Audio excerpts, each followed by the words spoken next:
Hey,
hello, welcome, time and time again.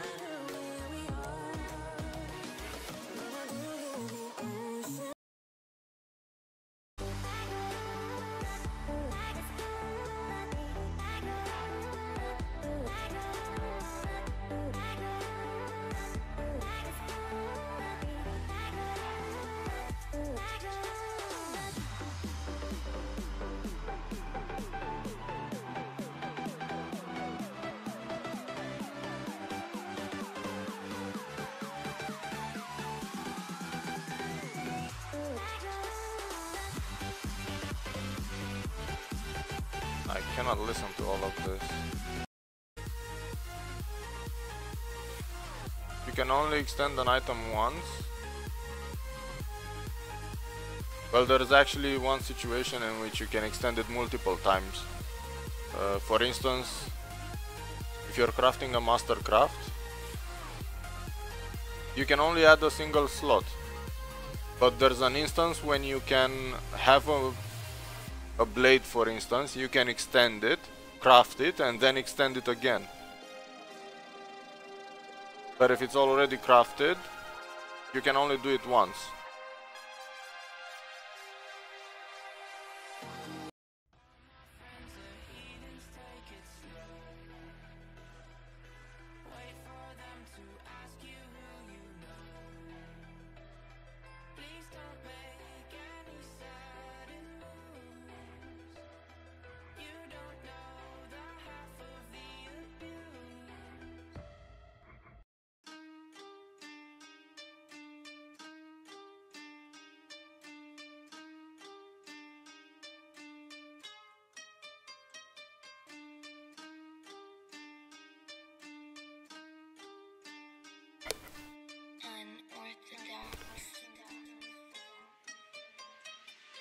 It depends on what you plan on doing with the blade.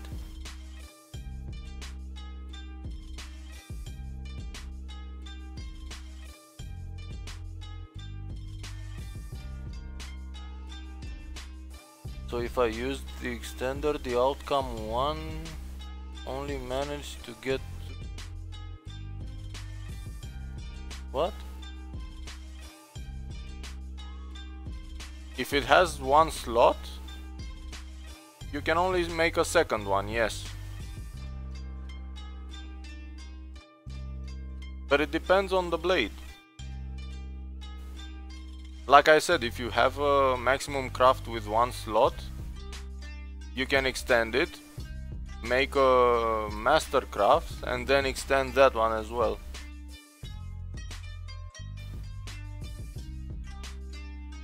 But if you only have, if you don't plan on crafting it, if it's already crafted, you can only get one slot on top of what it already has.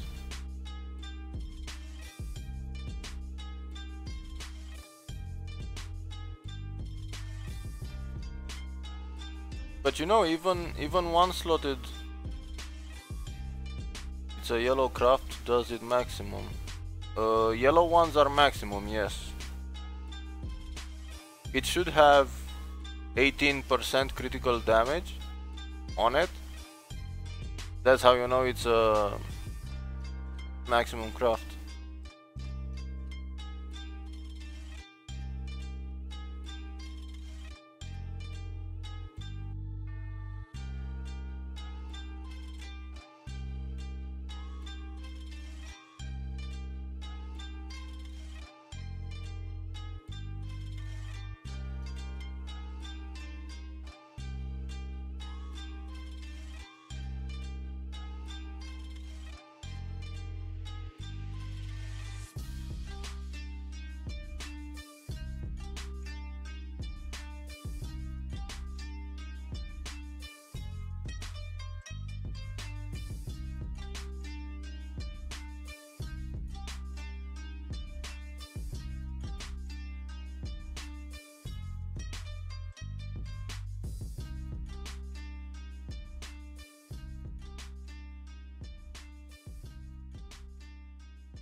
Yay, YouTube works again.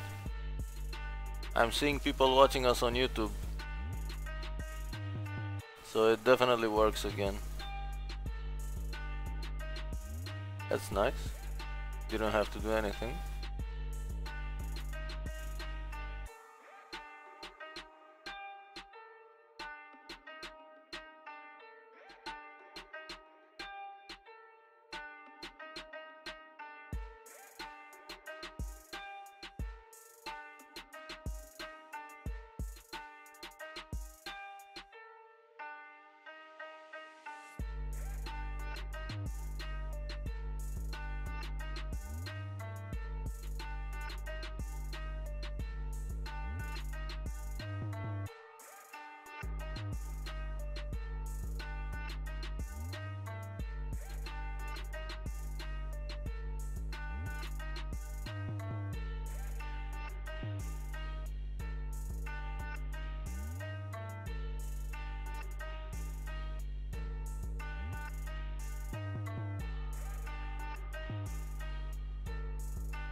I hope people start leaving their bots on during this drop event, because I need some titaniums.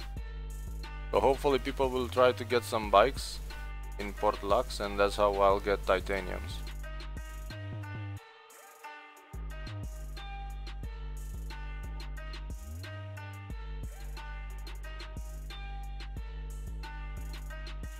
If it's a 16... It depends on the level. What type of craft is that? It's a sig metal, it's a red osmium or what?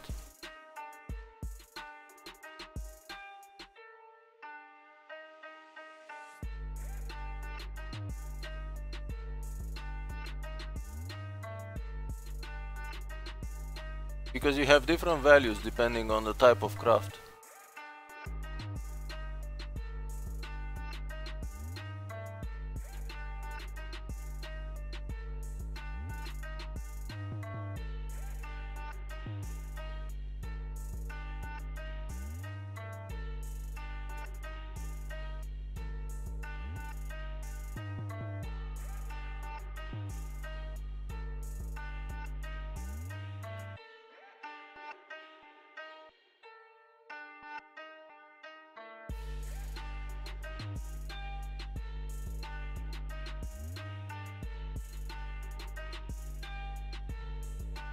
That's why. If you get any sig metal or above, you will have 18% instead of 16.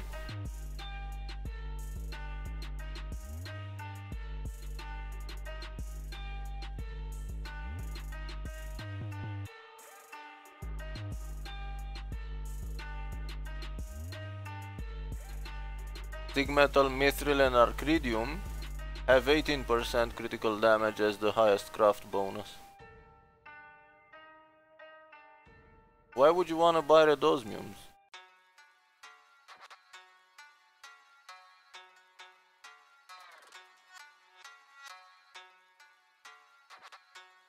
Any mithril or arcridium is superior to red osmium by a lot.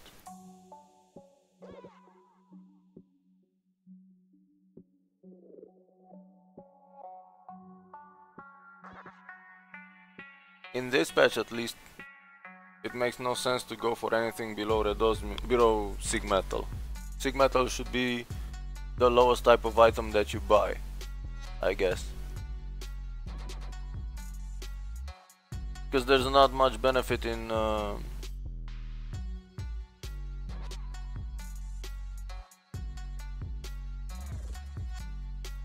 No, I said it's not worth keeping.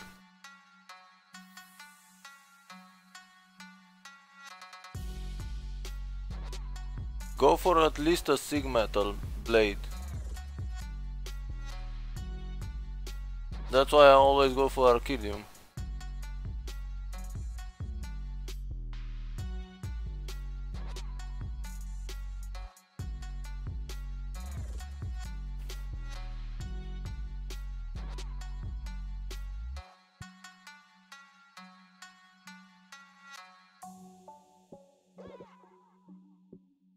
What's a tomato?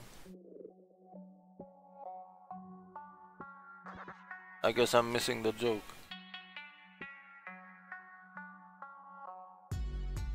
Each time you log, you say nothing but that. That's all you say.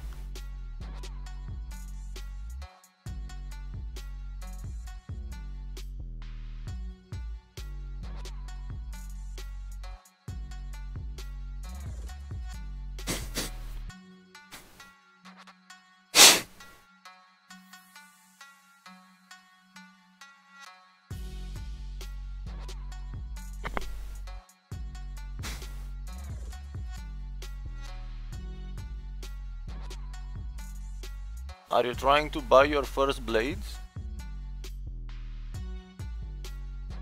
A fucking fly made its way up my nostril. I don't know how.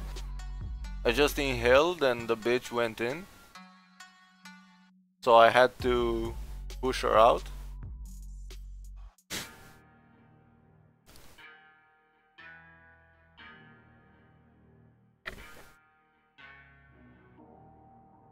Indra, are you trying to upgrade your quest items? Your quest blades?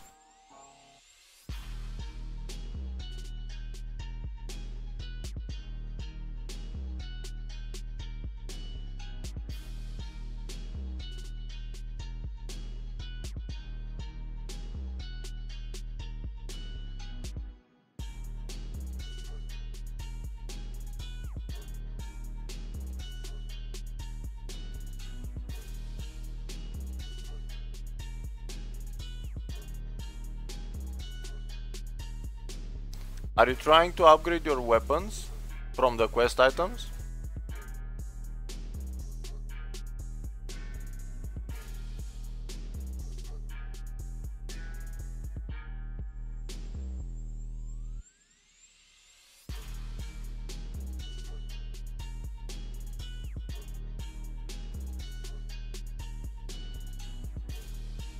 I still don't get the tomato joke, if there's any.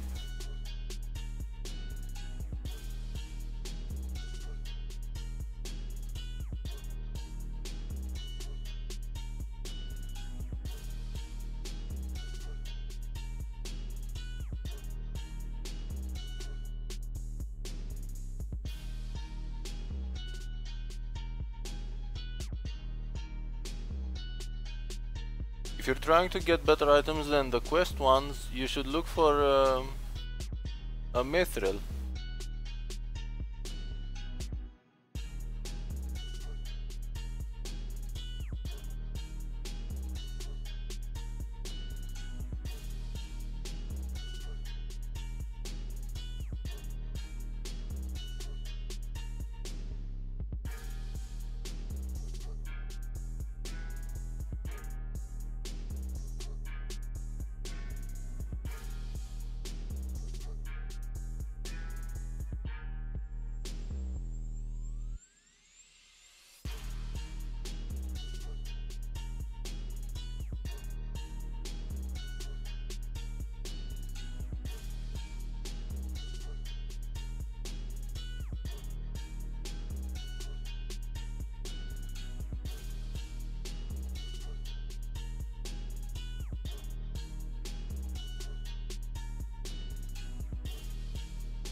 Try to get a mithril or an arcridium. Do you even have any on your server?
An osmium epaulet is kind of difficult to sell because nobody needs it. But blades like the ones that I said, like the ones that I specified, are actually useful.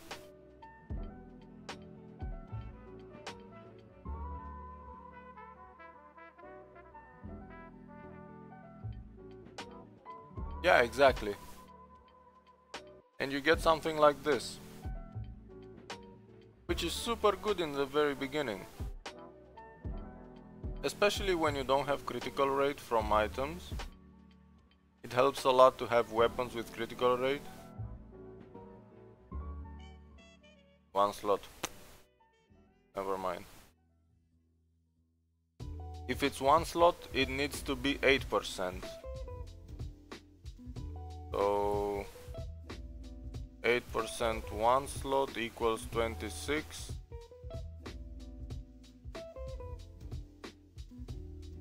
3% two slot equals 26.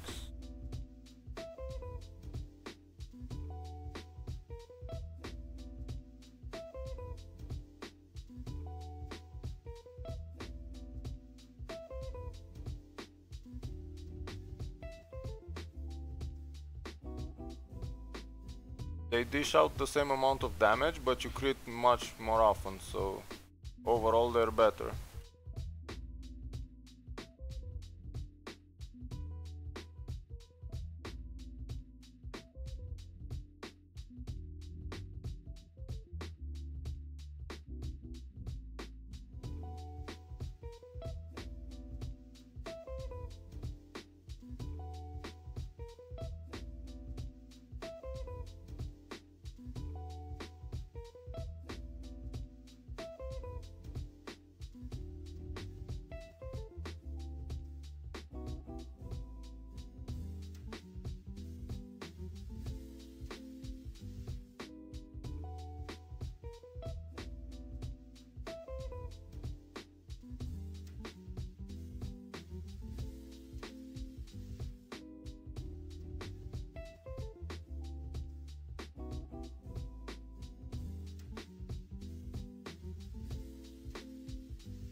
Big metal with 3 critical rate.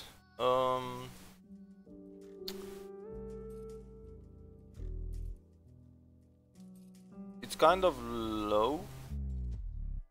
I mean, I guess it could work. It feels a bit too low though.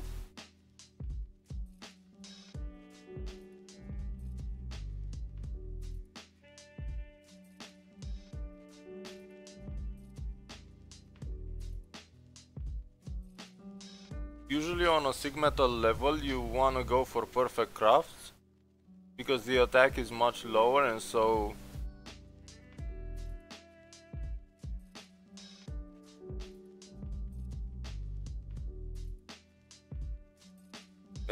the problem with sig metal is that it's only one level above your red osmium, so you really shouldn't go for a single level on top of your red osmium.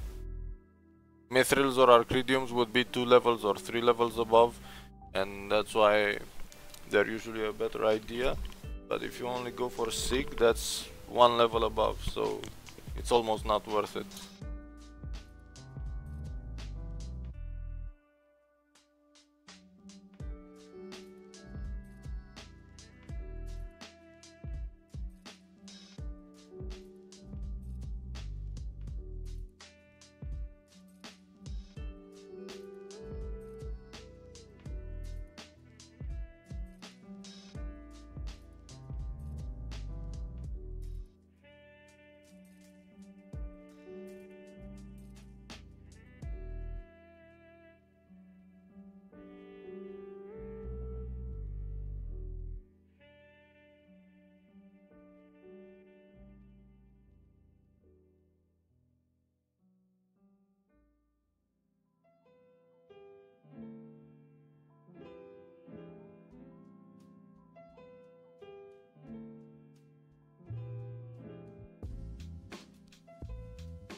Yeah, I know that's a problem in all servers, not just yours. I don't know why people keep doing it.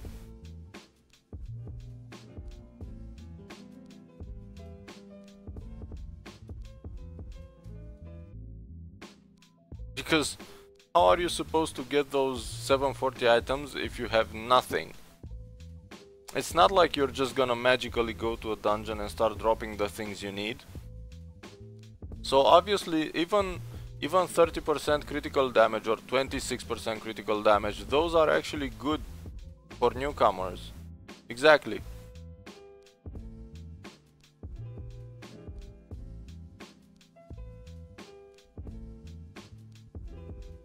So a Sig Metal blade like this with 3 critical rate and 20 damage at +5 has 221 attack.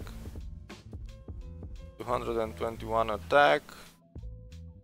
And the Mithril has 270 something, so it's 50. Actually this one. It's 50 more attack. That's why I keep saying that Sig Metal might be too low.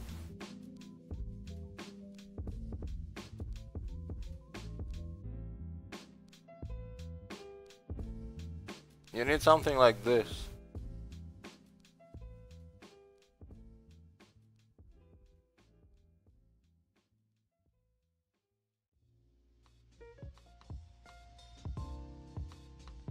A 3% 2 slotted.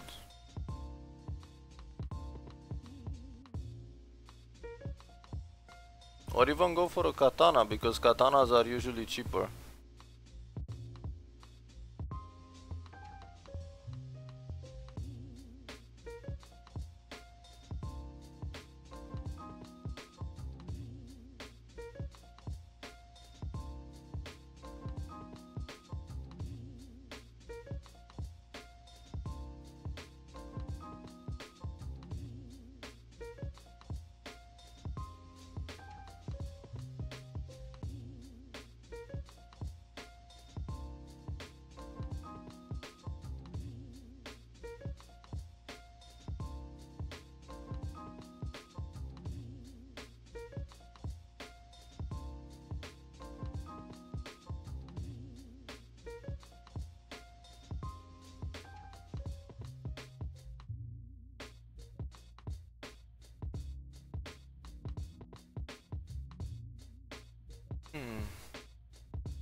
You know, people break those non-perfect items, but at the same time newcomers refuse to buy them.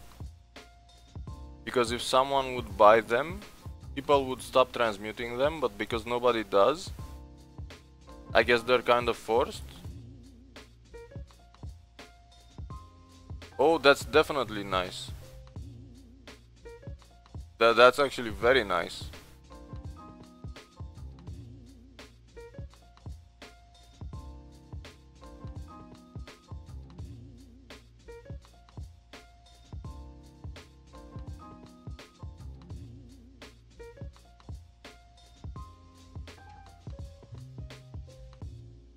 Get it if you can. I know. Just make it +7 or +9 and leave it at that. Don't invest too much in it. If you get it to +7, it's fine. +9.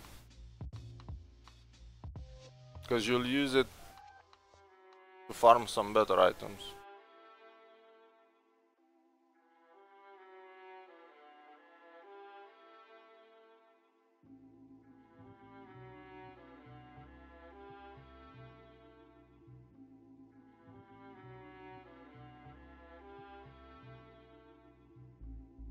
Don't have to invest much in it. Just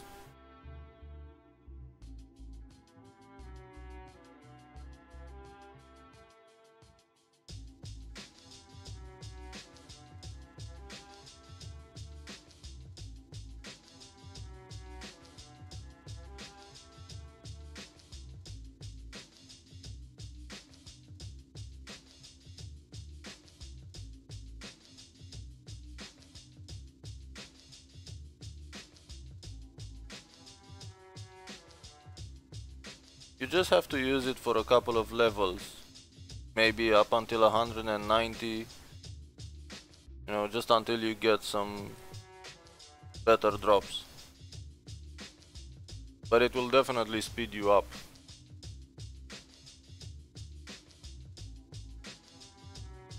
It's one of those things that you just have to do, even though you know it's not ideal, but you still have to do it. It's a needed evil.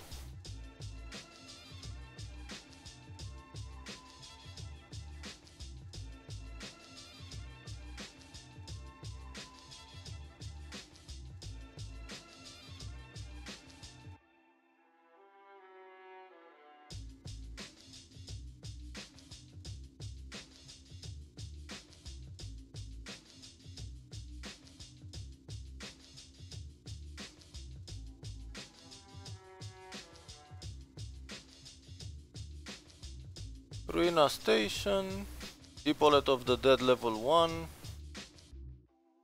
EOD 1.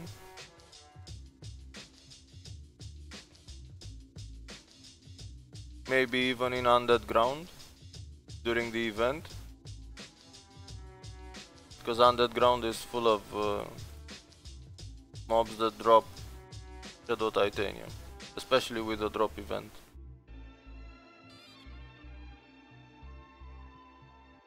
But I don't farm Shadow Titanium. I mean, the guys in the guild sent me a lot of items trying to level me, so I just wait, and they usually just run dungeons and help out.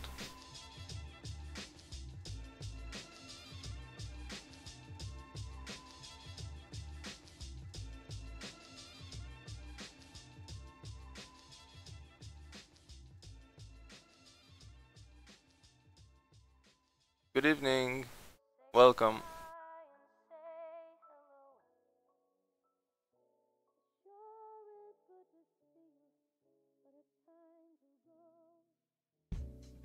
I use the level booster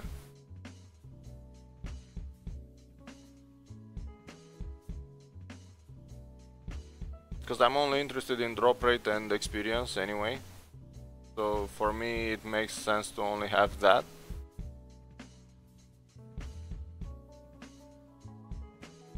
If you have other things that you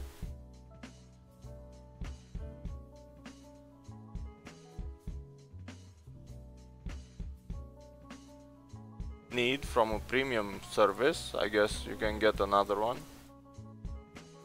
This one doesn't give you any war experience, it doesn't give any AXP, pet XP or something, so because I'm maximum level and I'm only interested in drop rate, that's the one that fits me best.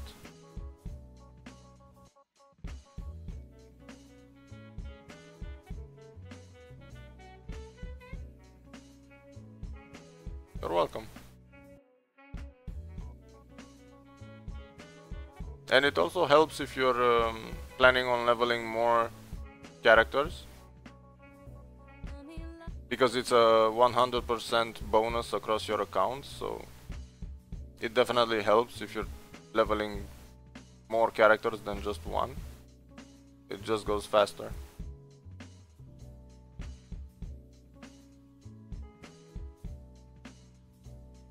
And I'm a freak. I want all my characters to be maximum level, and it helps.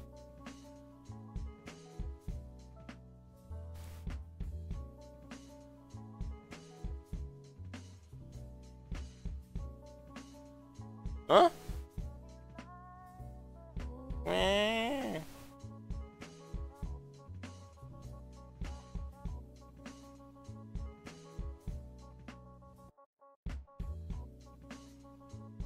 Sometimes my cats just want to talk to me.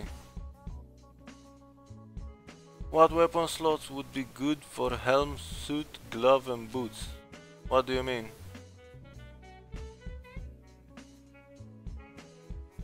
What to put in those as slots? You need critical damage in helmet. You need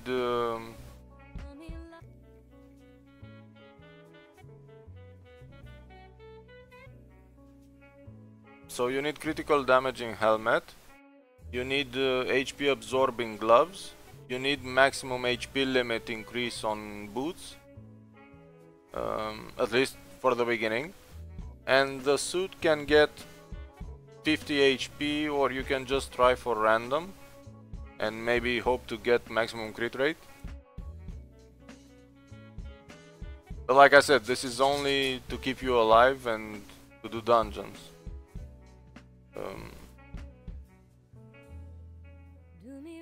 Later endgame items require other slots. But for the beginning,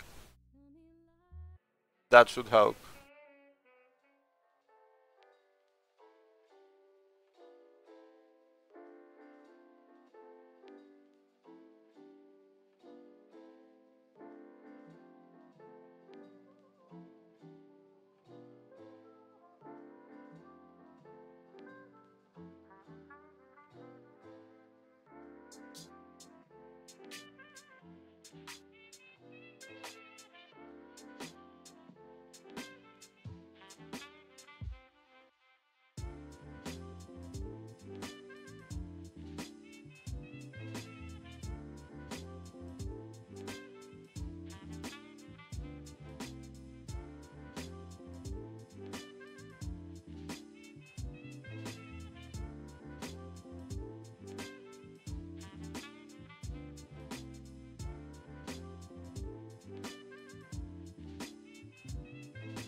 Like this.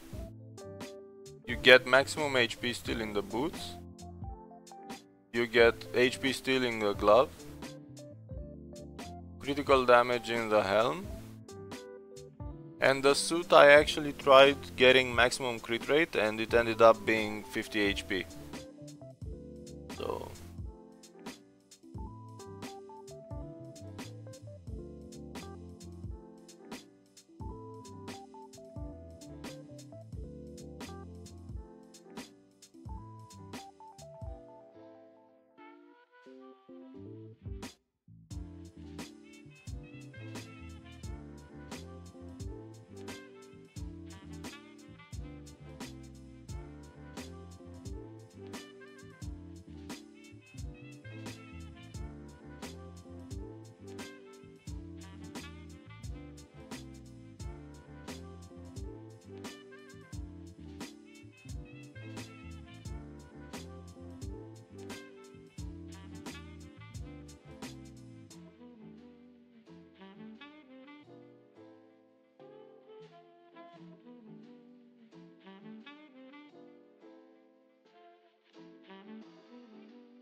again.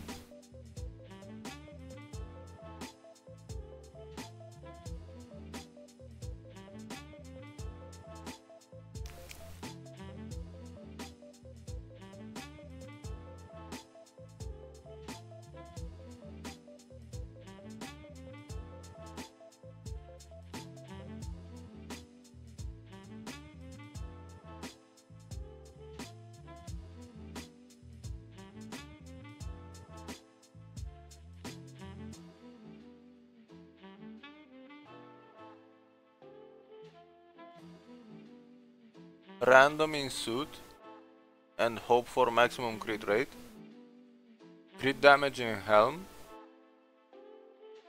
HP steal in gloves, HP steal in boots, but it's maximum HP steal in boots, and HP steal percentage in gloves.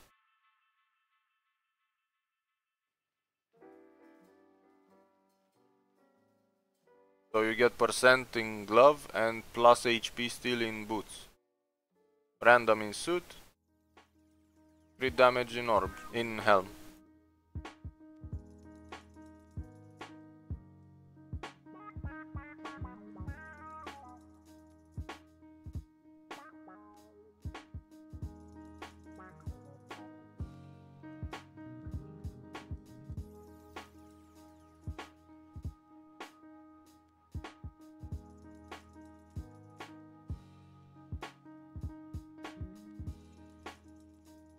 I don't mind repeating myself. But yeah, you can always check the gear.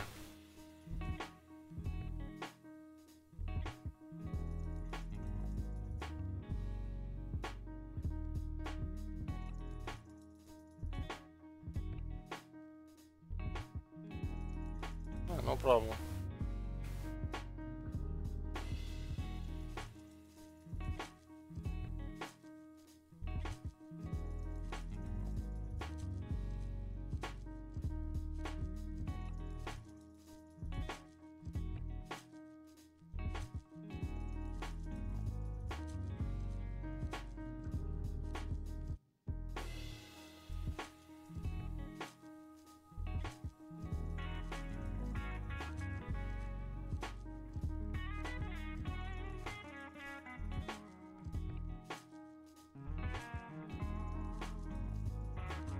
My god.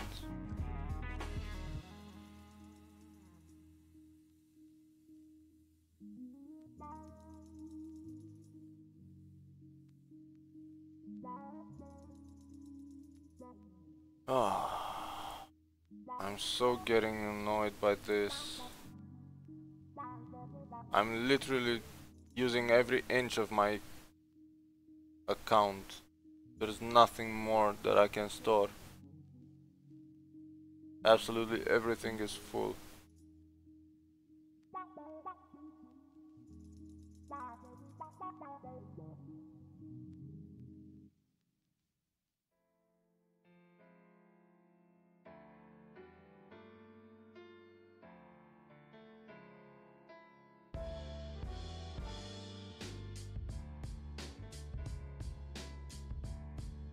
I can't wait to move my characters because this is so goddamn annoying.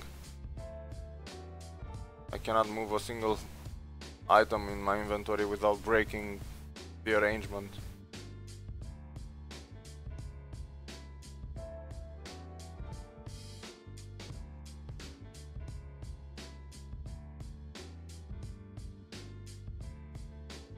Oh my god.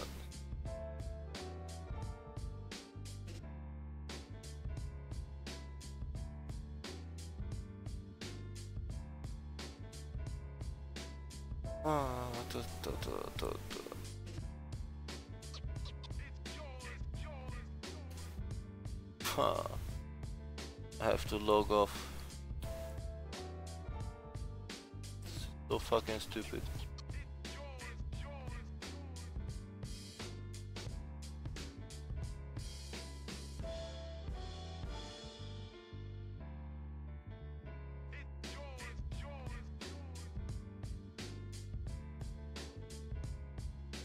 If anyone wants to make an app that reads the content of your characters for Cabal Online, I will pay 500 euros for it.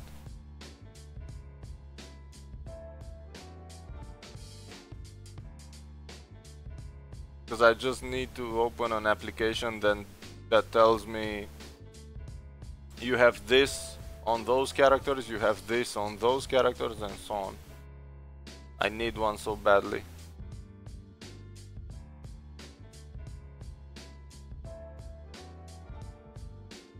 I'm not buying cores, I got shit tons of cores, I just need to move them.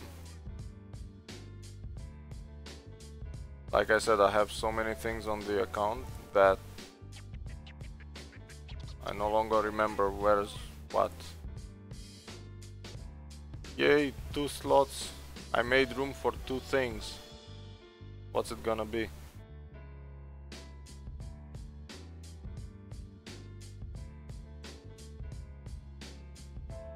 Two mithrils, fine. Like I said, not a single slot ready, empty.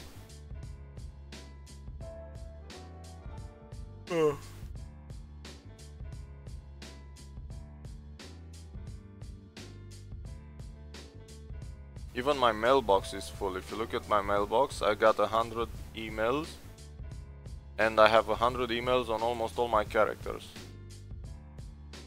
So inventory alone is not full. I also have a full email.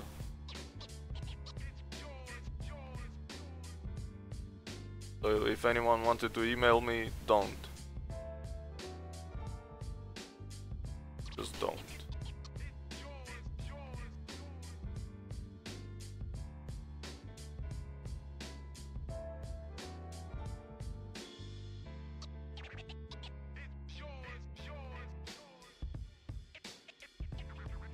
It's what being a hoarder gets you, I guess. Oh, and I found the old damage formula, by the way. If anyone's interested.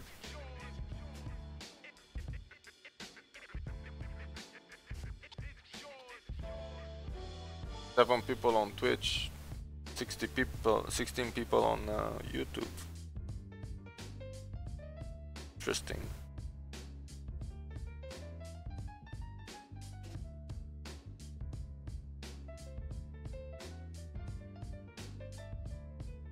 Gonna leave it here.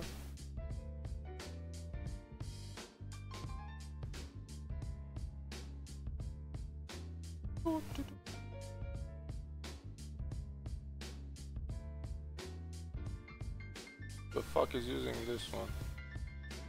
I don't even...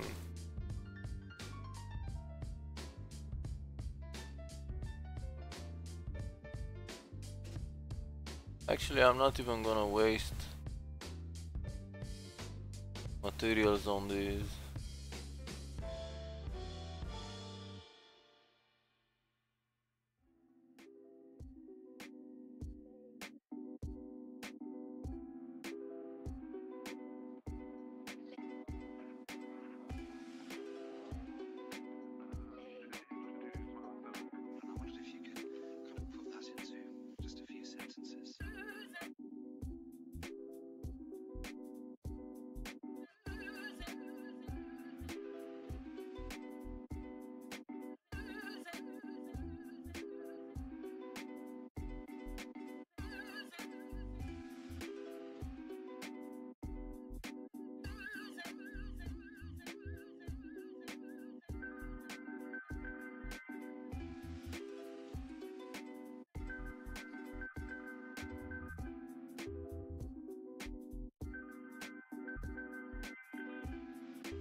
Gonna be right back, and I guess I'll start doing some dungeons. alls. I need to get a lot of alls. A lot of it.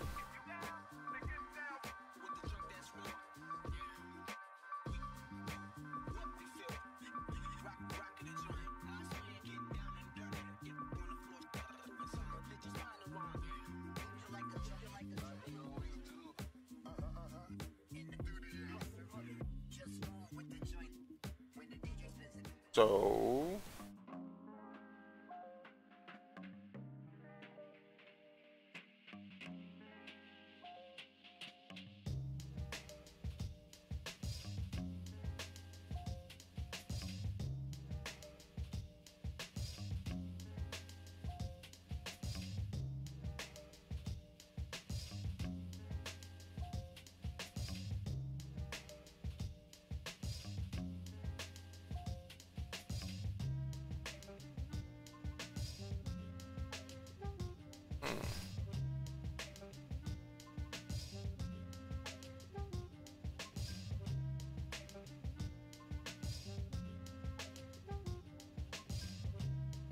okay, that should suffice.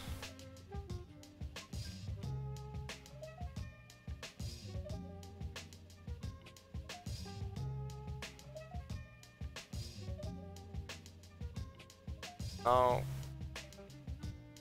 for the usual antenna.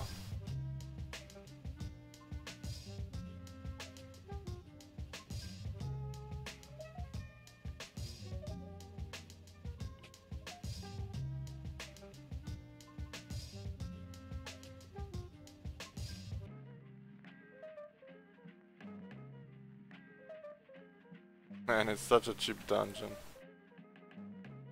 I don't know why people don't use it. 5, 4.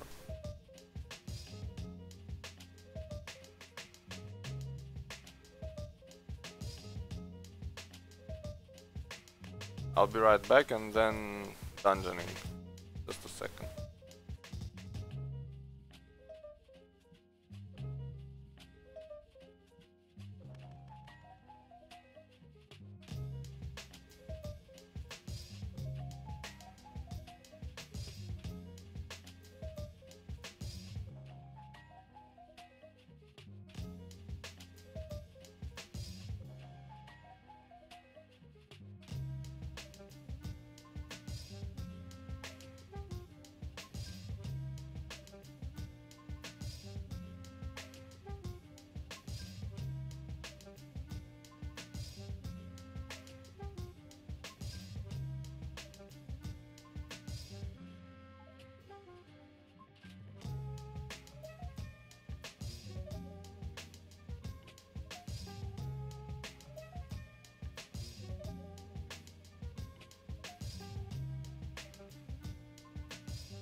When does the event start?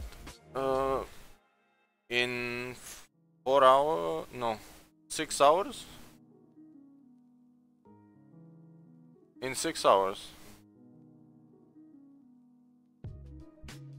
It's 7 o'clock in Romania, so event starts at 1. Because 1 is midnight server time. So right now the server time is 6 o'clock. So in 6 hours the event should apply.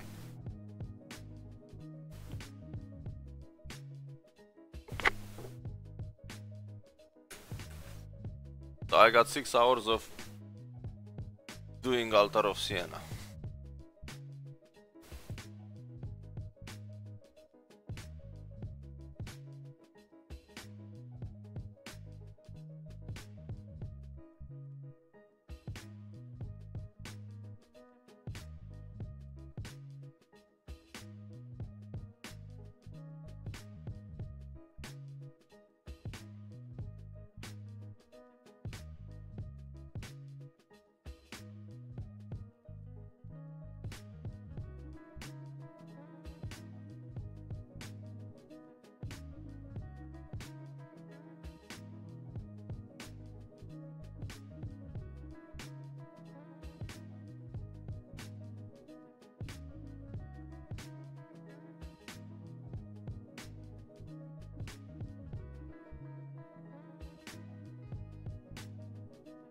And like I was saying earlier, I was able to find those old damage formulas, so it's gonna help a lot in finding out the current damage formula.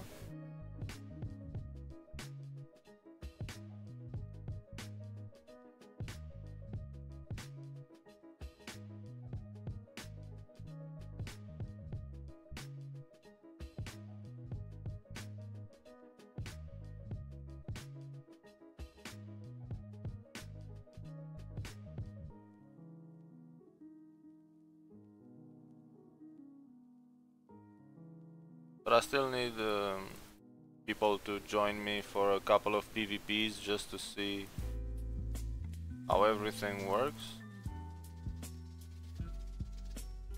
Just because I no longer have the defense of some of these mobs.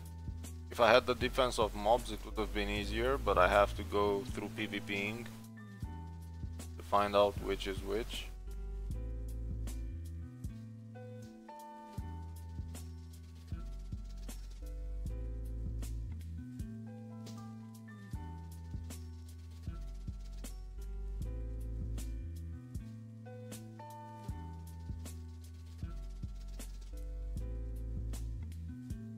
And once I have the damage formula, everything will become so much simpler.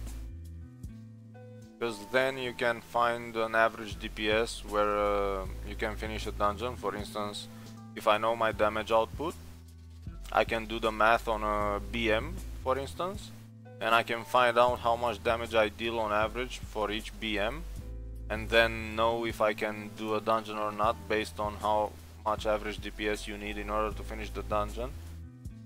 So it's like, if I finish Altar of Siena in 10 minutes, with an average DPS of 3000 for instance, I know how much I need on all other classes just to be able to finish it. So I know, depending on my items, I know if I can do a dungeon or not on any class, on any character, just based on damage. So that's gonna be a huge achievement if I manage to find it. Then I should be able to tell people, because you know, people ask me, can I finish Altar of Siena, can I finish a specific dungeon?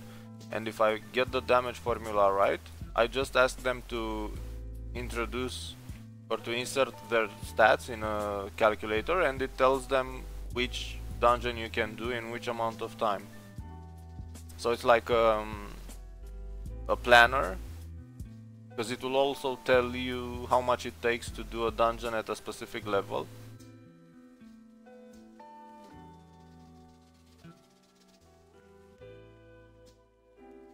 If if I do a dungeon with an average DPS of 5000, if I finish it in 10 minutes, then I know that for 10,000 DPS I'll finish in 5 minutes, so twice as fast on average. So if anyone comes with 1000 DPS on their gear average, I know that it's gonna take him 5 times more, so 50 minutes. But it's definitely doable.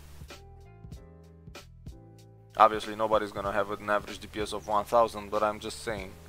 And you can actually have breakpoints for Altar of Siena. You need to have at least 3000. For lead you have to have at least 500. You know, just to help out. And it's gonna be a super cute and useful calculator. But I need to find the damn formula first. And then I'll also be able to tell people what dungeon to do to be more efficient. The hardest dungeon that they can finish with their damage, with their current damage output.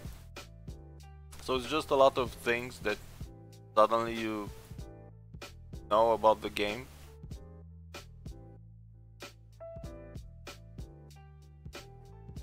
No, I'm not talking about attack ability, I'm talking about real damage output. Because you can have more attack ability than me, but you can dish out less damage. So attack ability, this formula that you see on top doesn't mean anything. This one doesn't say much about your character, because I'm in BM right now and it says 3000 or something, but I could be missing all my hits, and so I don't have 3000 power, I have 0 power. Normally I would have loved to see an icon below that shows my average DPS, and it should have calculated the average DPS in that dungeon. So at the end of the dungeon I can look at it and say, okay, so my average DPS in this dungeon was 7000. Obviously in the beginning you're gonna have 30,000 DPS or something, because you probably crit a lot, but as the dungeon prolongs you can actually get to your real DPS value. So if they had a DPS counter here below attack ability, attack power, it would have been so much simpler.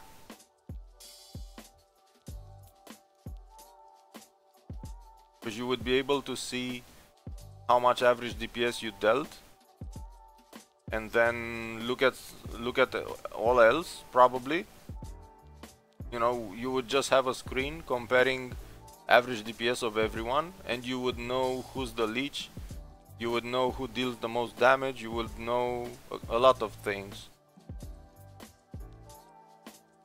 But obviously they don't have such feature, but it's one of the best features to have in an MMO, especially in Cabal's case, because everything is so damage dependent, and so you need to know at all times who's dealing damage and who's not.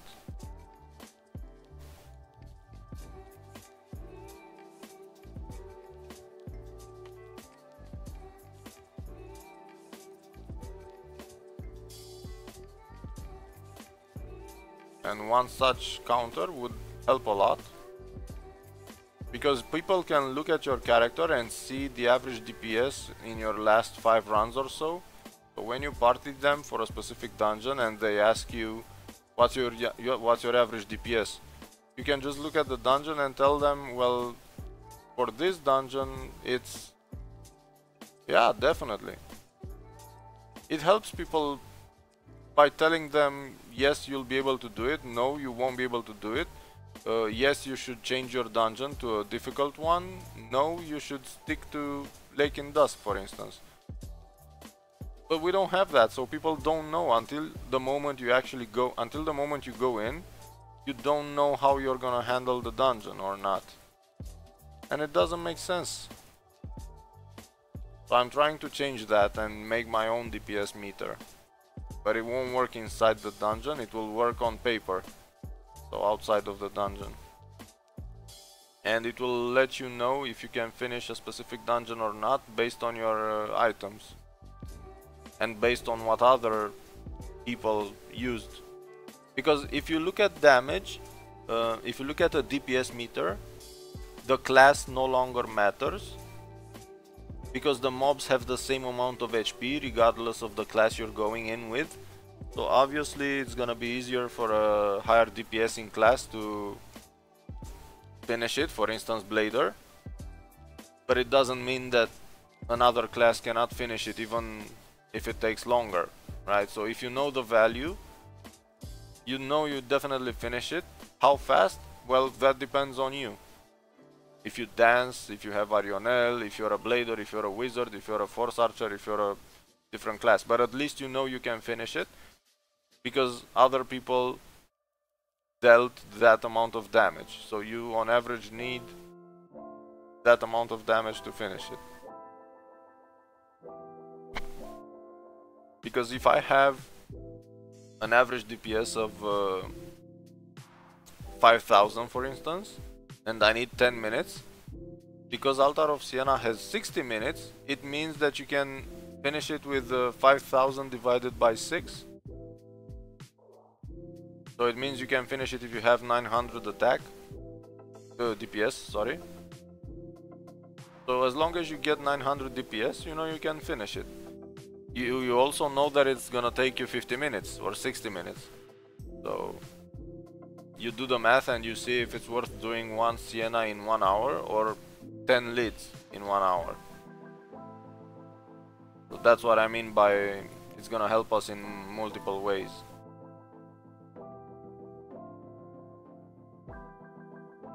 Fucking orbs, man.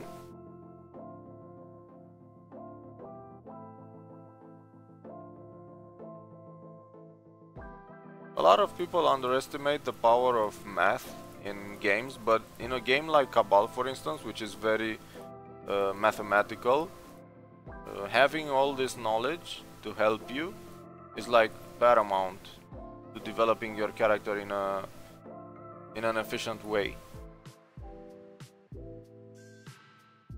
And it doesn't require you to invest time and effort into trying to do a dungeon.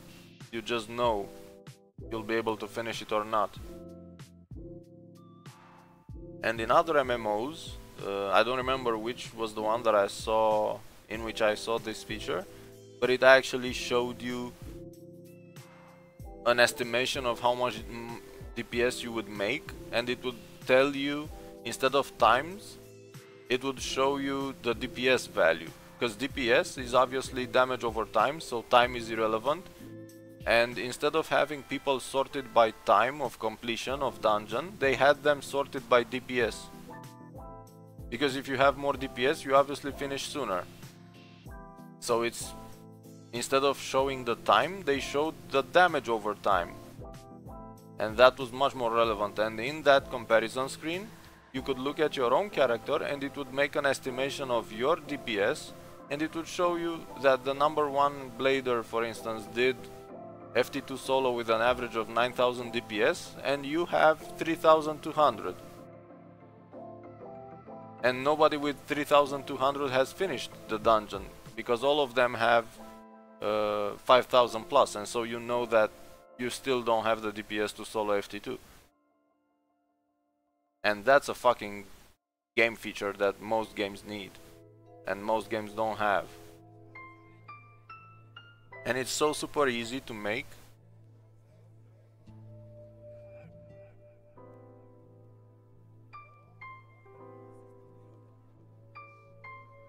And it changes the game completely. Because you look at an item, for instance, you purchase a new blade, and when you purchase the new blade, it can show you that it increases your DPS by a certain amount. And so you can even use it to guide yourself into buying the proper items. You can also use it like that. And that's what my calculator will do. Because you look at your items, you select which item you wish to replace with which one, and it shows you the damage change. For instance, you insert all your items in the damage calculator, and then to the right side you'll have a column named upgrade 2. So my 8% suit would have a column next to it and it would say upgrade to what, and I'll put 15% suit for instance, and it will show me the damage output, and I'll also add a different orb and I'll also add a different helm, and it will show me how damage increases gradually. Now that's fucking smart, and I'm glad that I got stuff to do like that because it keeps me busy, and it's definitely interesting to have something like that, even if it's probably 10 years later. I'm surprised nobody did it by now, because it's just so super useful to have it. And it's easy to do because Cabal is all about math, which is what I loved in the first place.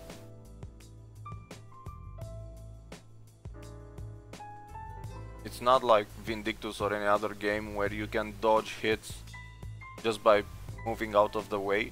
You know, in Cabal, if you hit, that's it. Damage dealt. You don't have any issues with it. There's no way mobs can dodge you.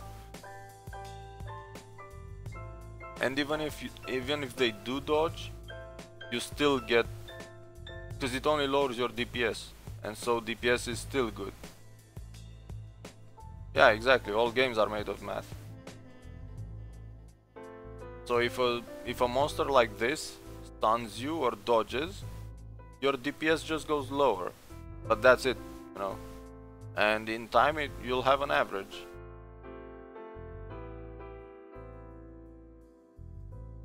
What?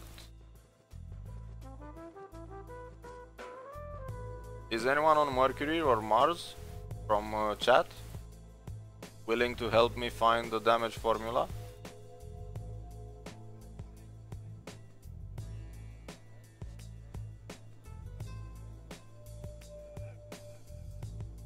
So we need to do a couple of PvPs just to...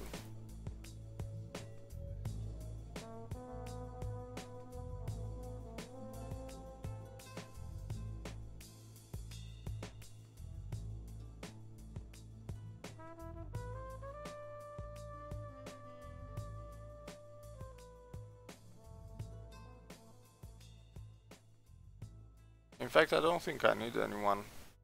Let me just look at something after this run.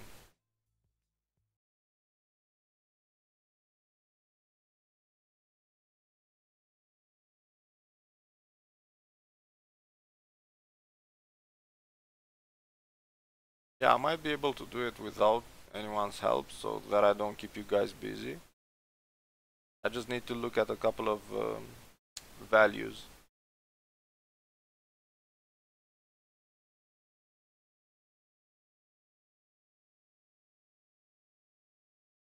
I need to find out if I can do it by myself, and if not, we will meet up on Mercury and see what has to be done. But I need to see if I can do it alone first, because it would be faster.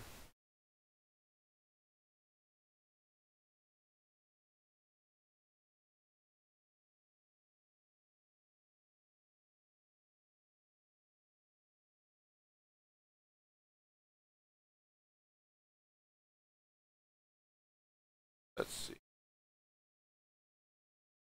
Actually, I'll look after I'm done with this one.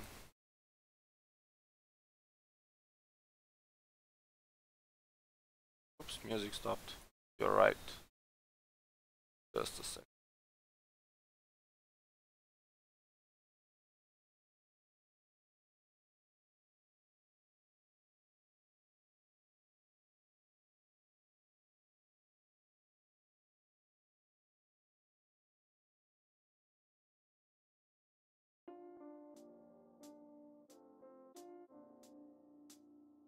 There are no more formulas in the files. I've been looking through game files for the past 2 months.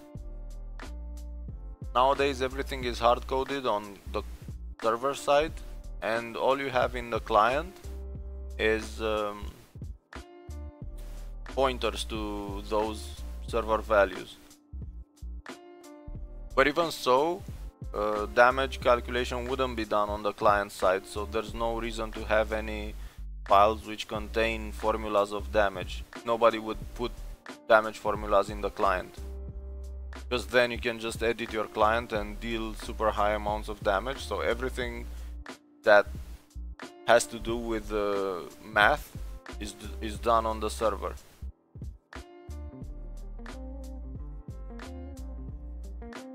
That's why you won't find anything like that. The files have different content. Welcome, John. I'm a fan of yours as well. For being a follower. Thank you so much. John Pangilinan. Are you guys from Philippines or something? Sounds like some of those names.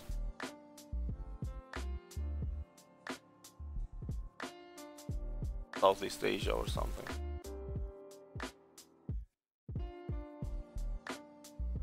At what time does the event start? It's at 1 AM.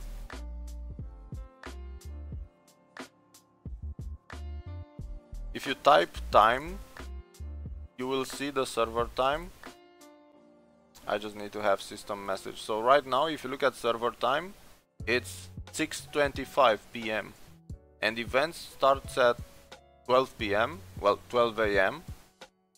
So in 5 hours and a half, which means 1 AM Romanian time.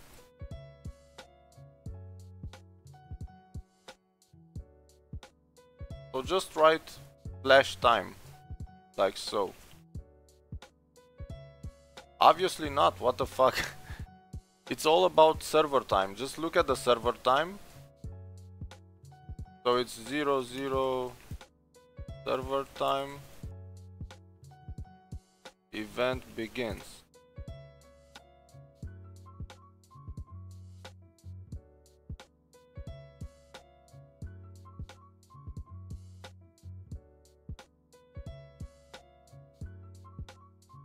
I don't know when North America should be getting its event, but it's at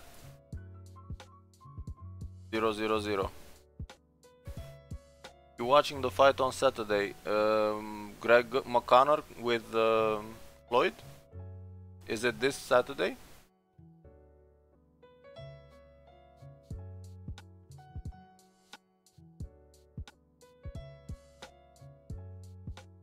Is it, I think? That would be super cool. I think Conor McGregor is gonna drop him in a couple of rounds. What passive skills did you put?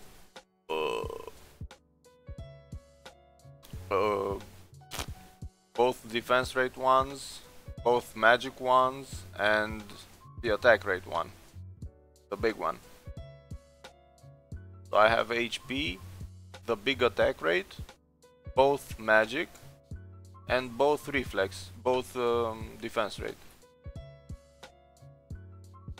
I'm definitely gonna watch Mayweather with Conor McGregor, because I'm a big fan of Conor, so.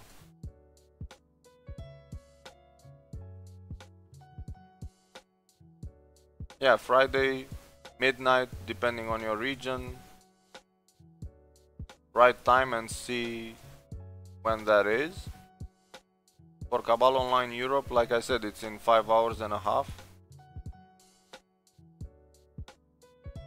How do you know? Well, because Pangilinan is something close to Malaysian or maybe Vietnamese or something. Malaysian, Philippines. So that's just what I think of when I read Pangilinan. And usually Malaysians name themselves John or David or Robert, or so they tend to trick you.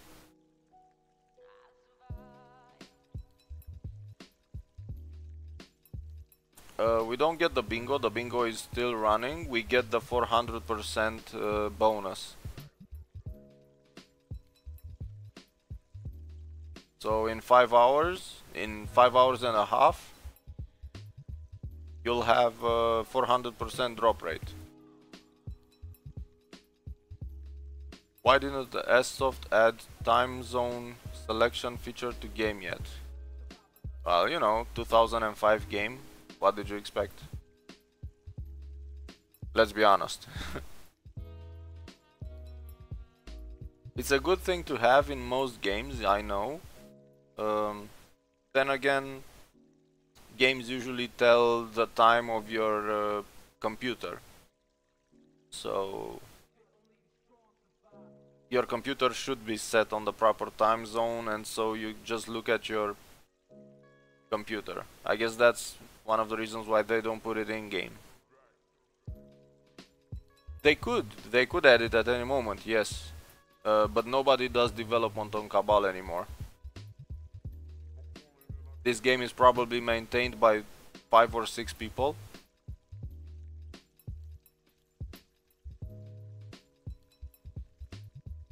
Maybe 10 people, I don't know.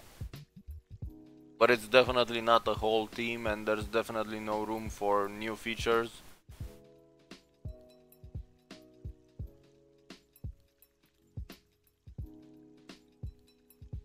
How much level do I get when I start leveling from Friday to Sunday in Senilina? I'm level 190. Well, how should we know? It depends on your damage. You get experience based on damage, so if you have a lot of damage, you will have a lot of experience. Nobody can answer that question. It's not like there's a fixed amount. It's an infinite amount of experience based on how much damage you have. Should I change my defense to defense rate? If you're a wizard, definitely. I also get the same upgrades on all classes, so I get the same ones even on bladers, on warriors. So the reasoning is this: vitality mastery is a must on all classes. Damage 1 and higher damage, so magic attack or attack, are both needed on all characters as well. If you're a sword class, go for attack. If you're a magic class, go for force control and ruling force. You definitely need Eyes of Mind for BM3. And you definitely need both defense rates for PvE. So if you only do PvE, or if you're interested in dungeoning, these are the 6 upgrades you should get on all classes. It doesn't matter what class you are, you get the same upgrades, and obviously different damage ones if you're melee. Getting like 3 to 10 millions experience per hit.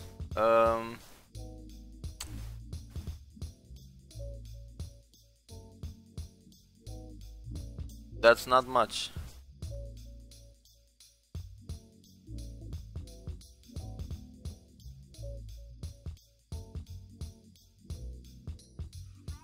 Take one thing from mail. Right. Okay, delete. Yes.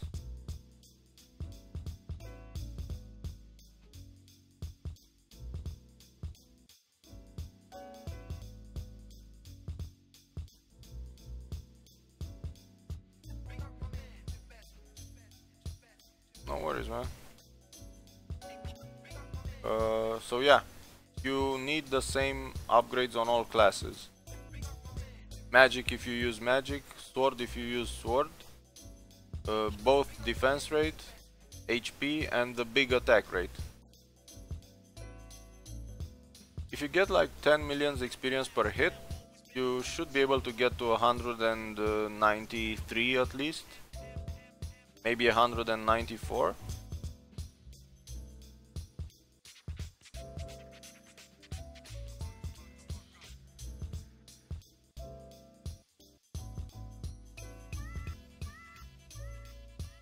It depends on how many people you find. It also depends on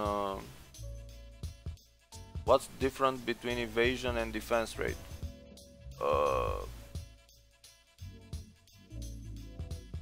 There's no difference. The only difference is that there's 2 different things influencing 2 different stats.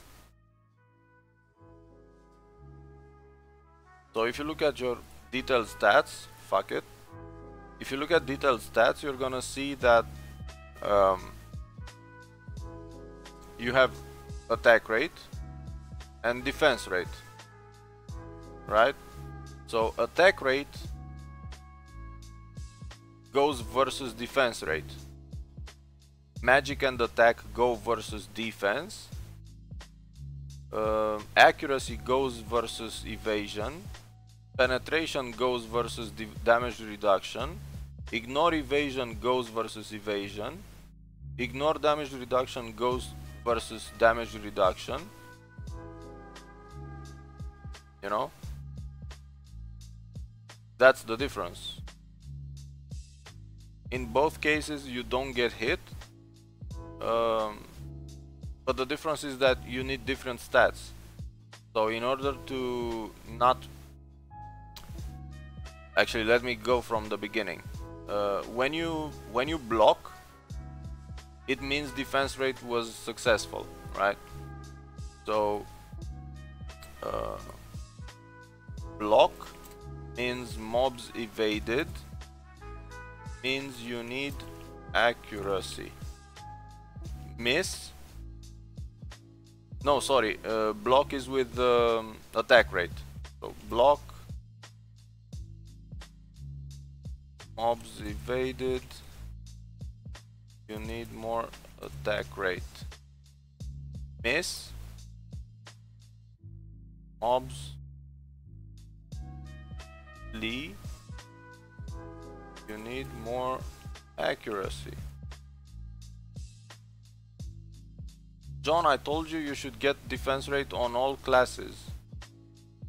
These upgrades you should get on all classes. So I was talking to you. And to everyone else that was listening.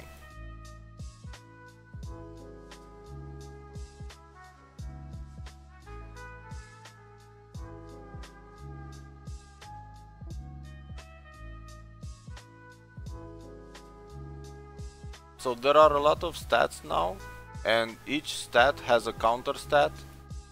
So attack versus defense, attack rate versus defense rate, accuracy versus evasion, penetration versus damage reduction. So obviously you just need to get the other one. If you miss a lot of mobs, you need more accuracy. If mobs block your hits, you need more attack rate, or you need to combo. And the same way around. If you block a lot, it means you have good defense rate. If you get missed a lot, it means you have a lot of evasion.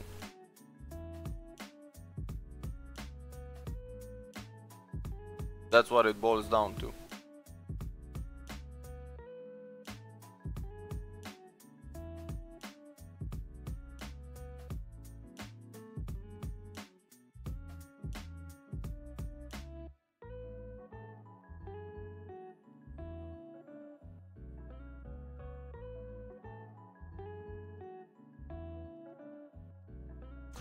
Critical defense rate, evasion.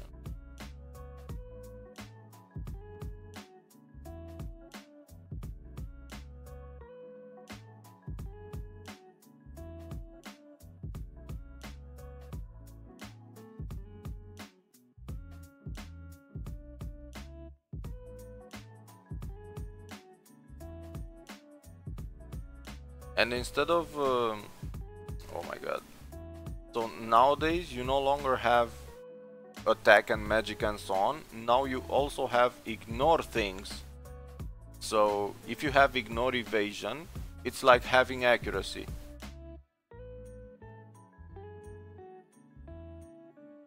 You know, but instead of adding more accuracy to your character, you actually lower evasion on the opponent.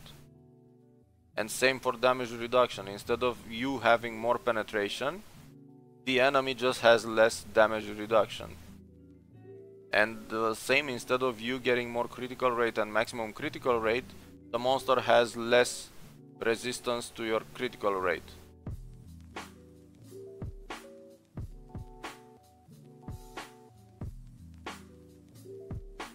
And there's a reason why they added those. I'm gonna explain it when I find out the damage formula.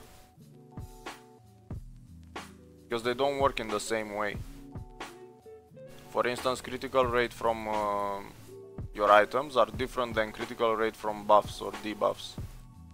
And that's why instead of giving you more attack rate or more accuracy or more critical rate, it lowers the enemy's critical rate or attack rate, or so it's a different thing.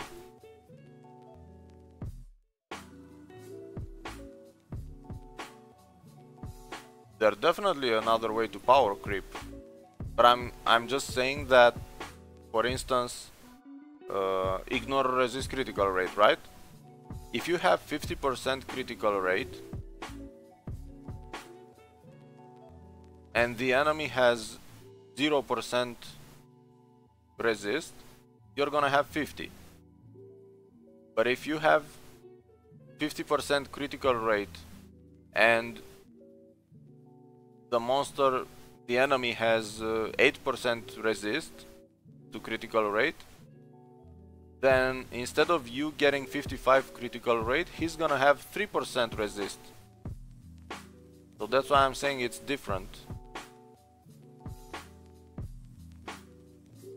Because if the monster doesn't have any resist critical rate, you don't get any bonuses from ignore resist critical rate. So ignore resist critical rate is only good for PvP, for instance, or for TG, where people actually have resist critical rate from a buff like this. You know, because my buff gives 8% resist critical rate, 21% resist critical damage. You know, and if I have this buff and you come with ignore 8% critical rate, then it's like I'm not wearing my buff. But if on the other hand I'm not wearing my buff, you're not getting 8% critical rate.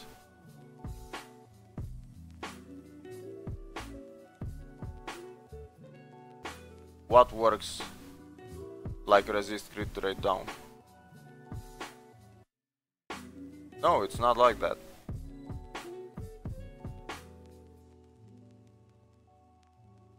You get no benefit from ignore resist crit rate or resist crit damage if the monster doesn't have a resist.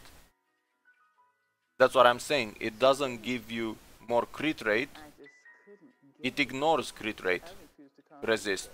But if the monster doesn't have any resist, then the stat itself is not boosting your damage.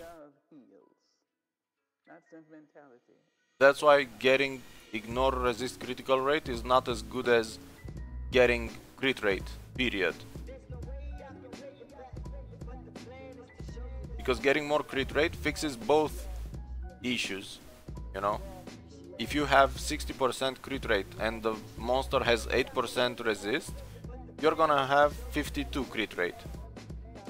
But if you have 60 crit rate and the monster has 0 resist, you're gonna have 60.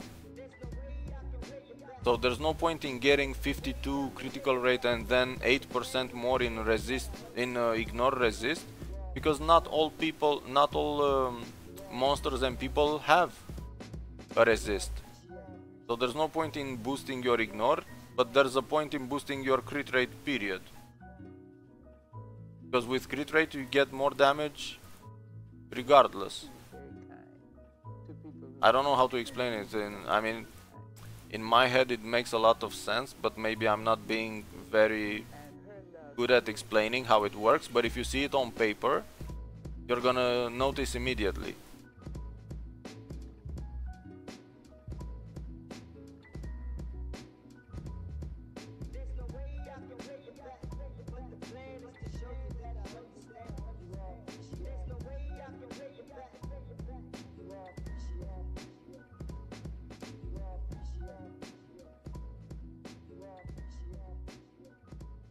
So it's like a debuff, but it only applies in specific cases where monsters or players actually have a resist. But otherwise it's just like a debuff. And if you look at any stats, attack is versus defense. Magic is versus defense as well. Attack rate goes versus defense rate. Critical rate goes versus resist critical rate. Critical damage goes versus resist critical damage. Sword amp and magic amp go versus resist skill amp. Accuracy goes versus evasion and where is it? Versus evasion. Penetration goes versus damage reduction.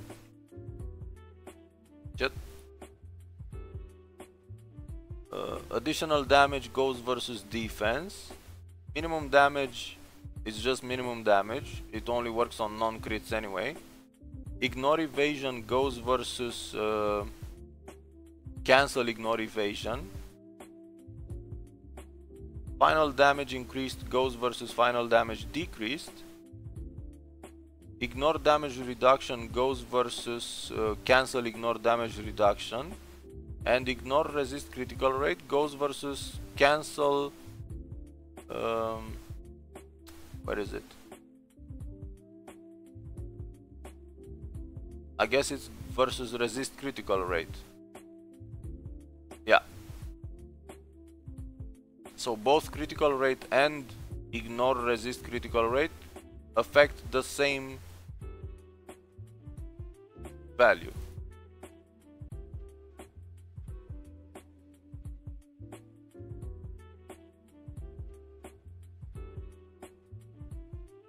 There is currently no trade-off to getting ignore resist since it's only available in Overlord. Yeah, exactly.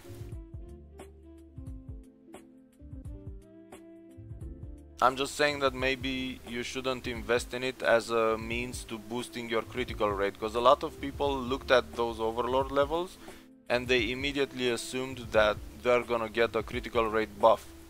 But that's not the case. I mean, you get a pierce, not a buff.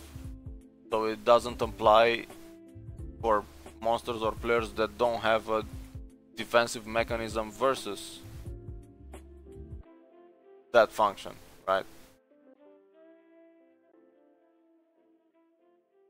So it's actually quite a challenge now to do a damage calculator, especially since in the beginning you didn't have all these fine-tuning additional stats to use. But nowadays you just get damage from almost anything, and instead of having 3 sources of damage like before, crit rate, crit damage and amp, obviously all of them related to attack, nowadays you have a lot of different ways of getting damage. For instance, a lot of people underestimate the talisman, but it's fucking impressive because it boosts your final damage by 7%, which is huge.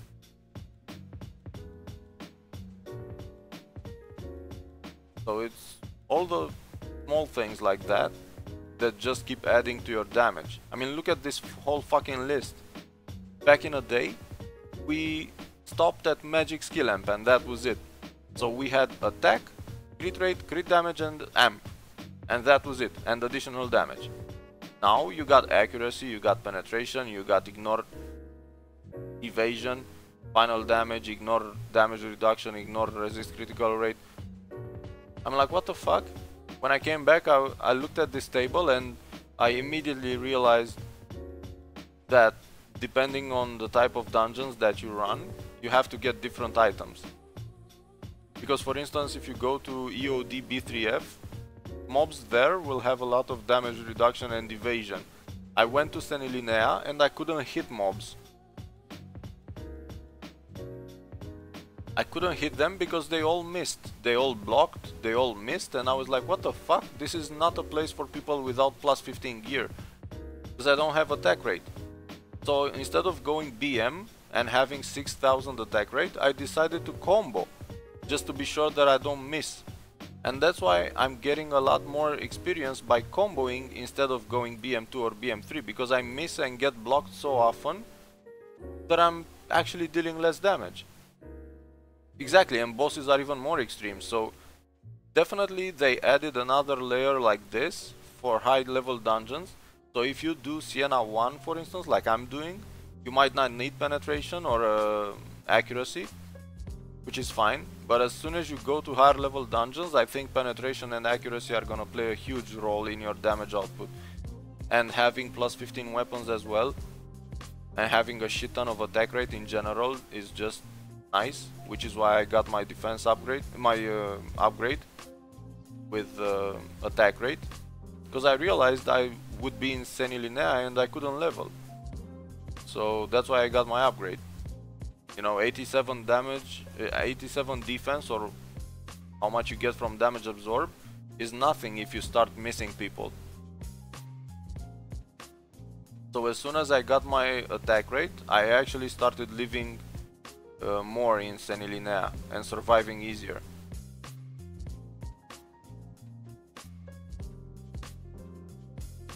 The Force Gunner doesn't usually miss exactly because he has a lot of accuracy, and if you have a good amount of attack rate as well, he'll not get blocked either, so there's no way that you can miss or be blocked when hitting as a Force Gunner, which is nice because it improves your DPS by a lot by not missing those spells.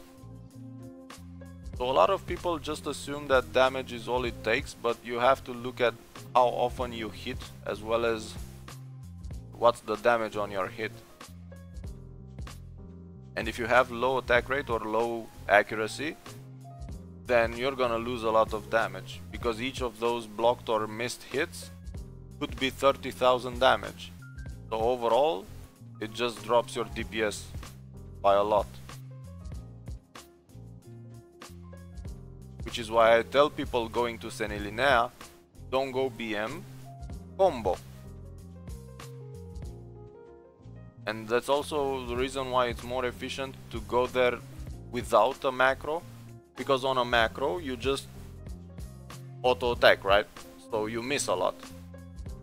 Maybe not if you have good items, but if you don't have good items, macroing is not even an option, because you miss a lot and you get a lot less experience from your time spent in Seni. So it's actually much more efficient to play manually and combo as much as possible so that you never miss. In BM2 I was getting 15 millions per hit, and in combo I was getting 20 millions. I'm like, what the fuck? Because you can go Aura or BM1 and combo, you know, as a wizard. What the fuck? You have Chaincaster, which gives you 150 magic and some defense, but you have this one which gives 144 and a lot more defense. Actually it gives the same amount of defense, I take that back. But you also get 22 crit rate and damage, so it's actually a lot more useful to go Aura and combo in Senilinea. So Aura combo, if Aura expires, just keep comboing and then activate Aura again. So you should try it as well. Just go for 15 minutes in Senilinea using your BM, and then go for 15 minutes using your Aura and comboing all the time, and you'll see the difference in experience gained. And the reason why you go Aura is to use up your SP first of all, and second of all because it gives you damage and defense that you need.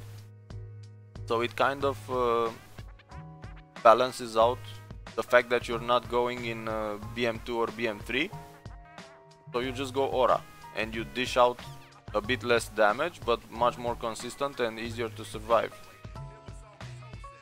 So give it a try.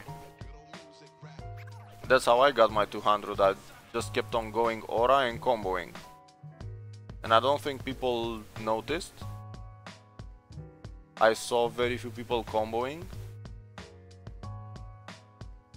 which is bad. It means that nobody noticed that you get a lot more experience by comboing with Aura.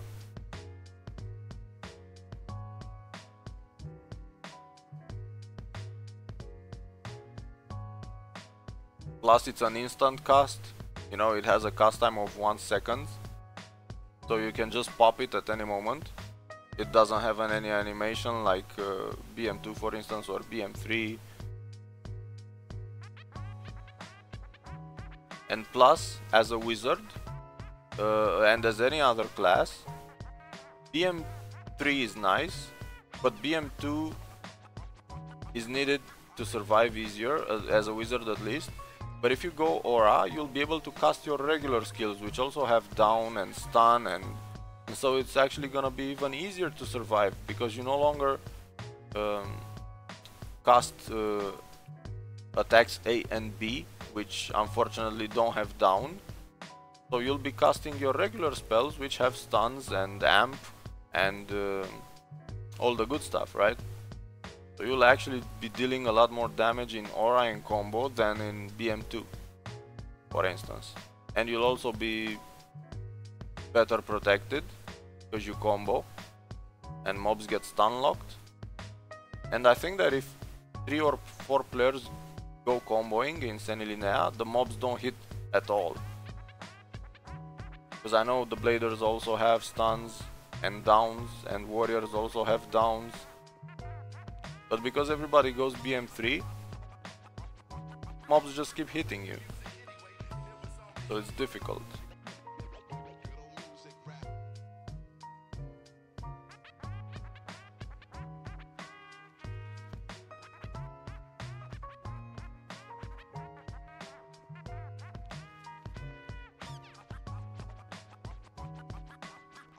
Plus in combo, your skills are all casting at a lower cast time, so instead of 2 seconds you cast at 1.7, which means faster leech, faster damage, faster everything.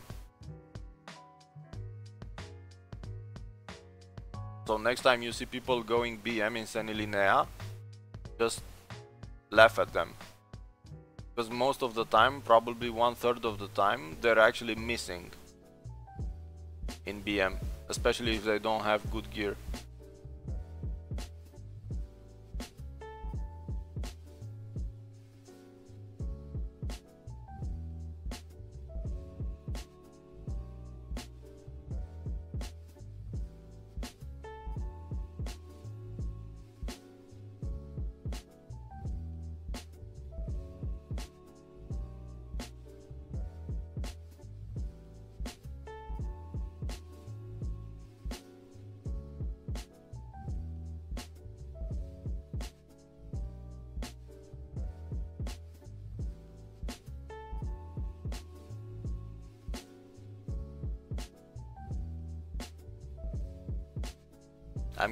By talking to you guys, I'm getting a lot of ideas for the damage calculator, and I think that it's gonna be, I think it's gonna create a lot of friction between high level players claiming different things and math formulas proving them wrong, because I see a lot of high level players saying things that aren't necessarily true. And people are just gullible, and they say, oh, the best blader on the server just said this, so it must be true. But it's usually not. So at least we'll have math to rely on, and mathematics is an exact science, so there's no way around it. You're either right or wrong, and numbers will just prove it. And I'm thinking that a lot of high level players will change their items as soon as they see the damage calculator. So you're gonna see a shift in builds again. Because right now they just look on Cabal ranking on the highest level characters and try to mimic that, but they don't have the items to do it, or the gold, or anything, or the skill. So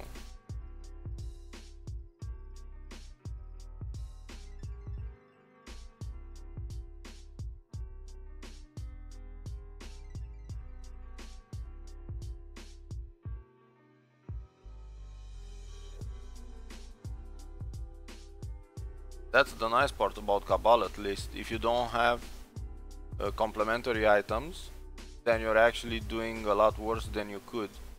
So you need to get items that match, that go well with one another. For instance, there's no point in going 740 helm, 740 orb, 740 secondary orb if you don't have a high amount of maximum crit rate, right? So even if it seems like you're buying an endgame item, in reality you're not using it to its fullest potential, and so you're just wasting time and money, which is why I keep telling people don't go for 740s, because you don't have a 10% max crit rate pet.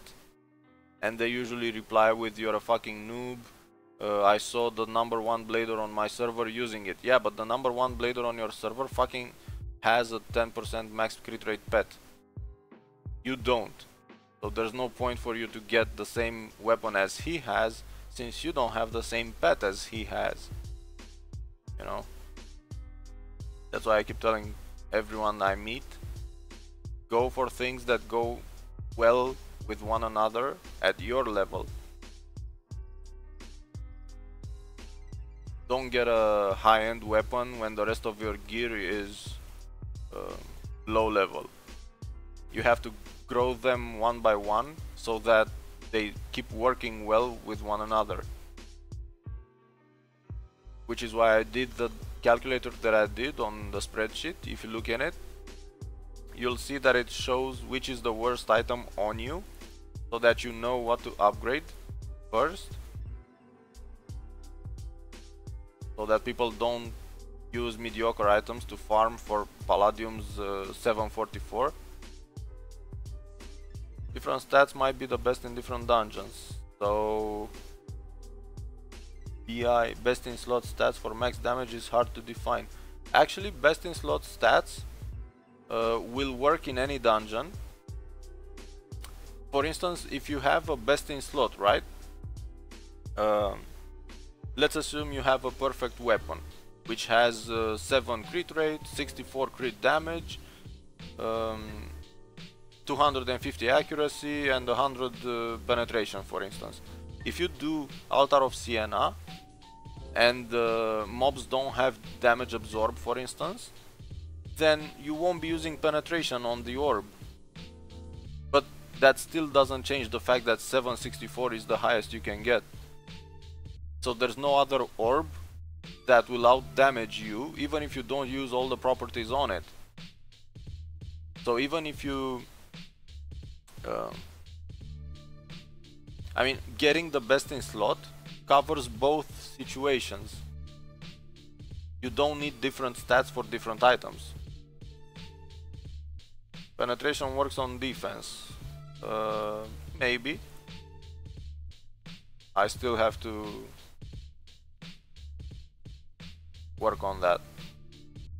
But my point is that if you have a best in slot item, you can use it even in places where mobs don't have resist crit rate or resist penetration or stuff like that. It somehow supersedes any other item.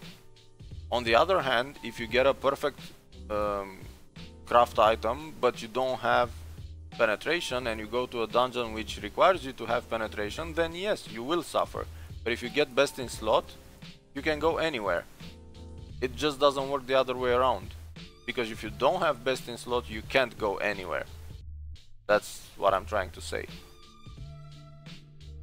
Perfect enchants allow you to go anywhere. If you don't, you can only go to a couple of places. So depending on dungeons, different stats will never be best in slot. You will still have the same best in slot. So it's actually easy to define.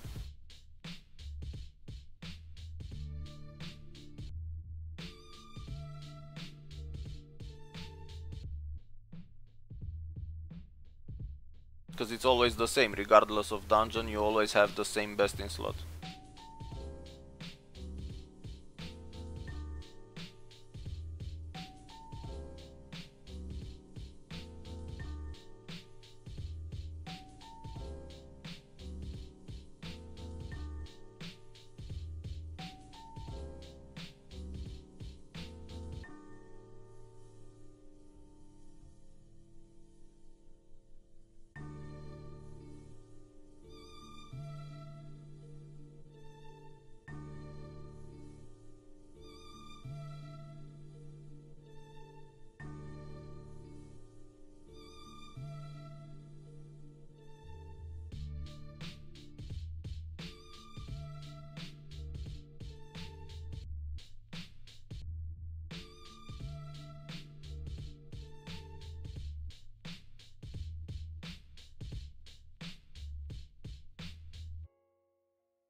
Take care, man. Good night.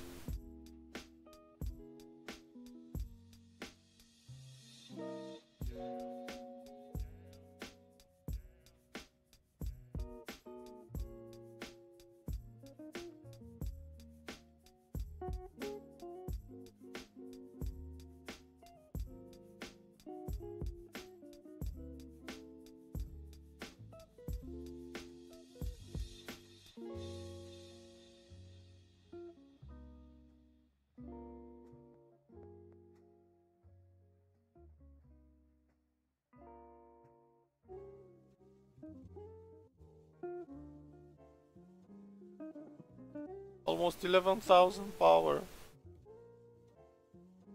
11,400. Jesus fuck. Feels bad, man. Some people have 11,000 without PM. Fuck this.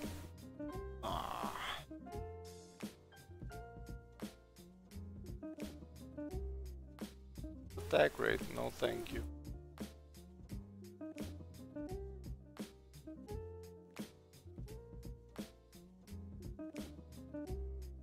The reason why I don't think penetration works on defense directly is because it got introduced along with damage absorb.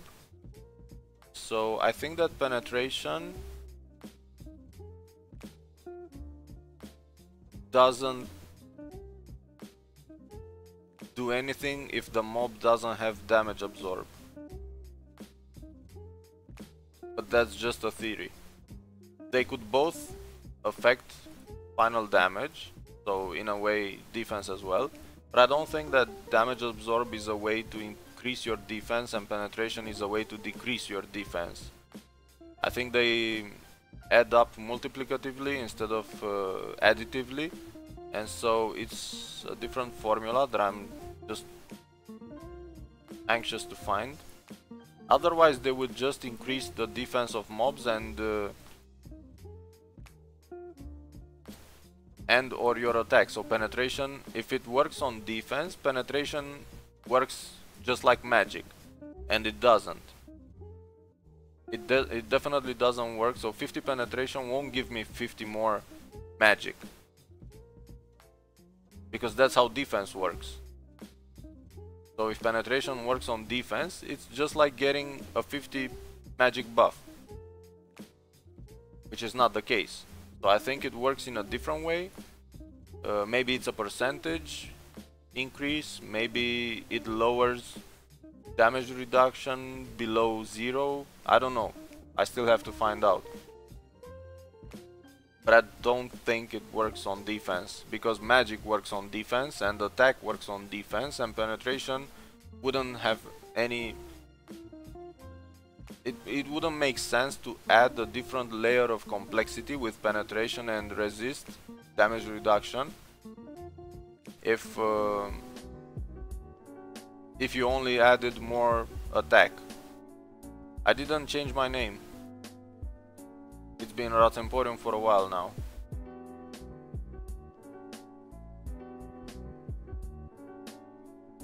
If you mean Ratsa TM, my name is currently taken.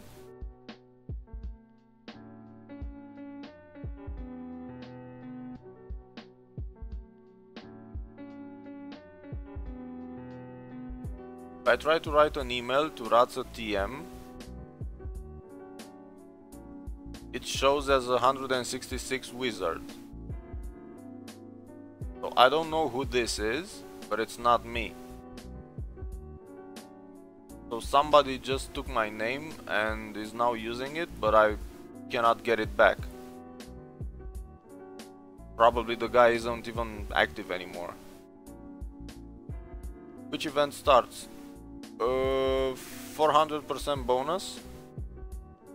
It starts in 5 hours.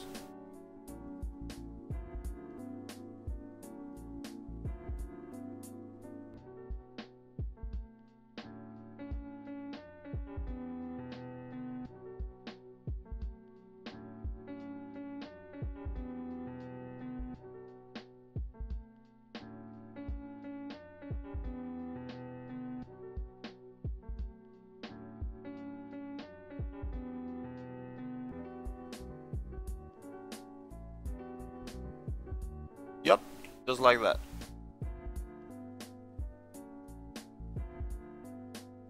Starts on Friday morning, ends on Monday morning.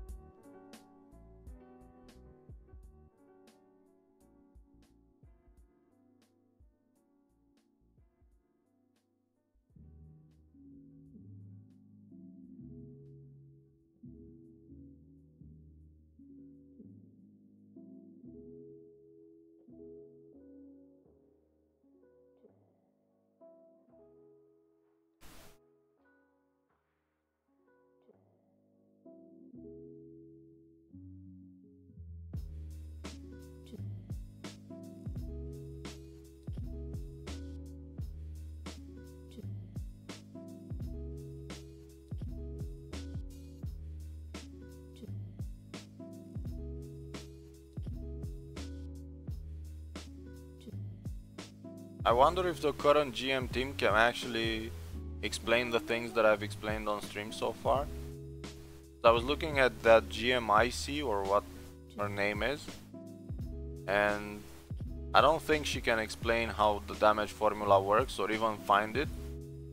Or, well, in her case she didn't even know the name of Bloody Ice, but that's different. But she kept on saying that I'm gonna be in the city where it snows, and I'm like, oh, you mean Bloody Ice? But she didn't know the answer. She didn't know the name. So she just kept on saying the city where it snows. And it just felt so wrong. I couldn't look at the stream for too long because I got angry. And I'm like, this girl doesn't even know the name of the city? I'm all open to ideas. Let's hear it. No, but I'm working on it, and I think I have a good starting point.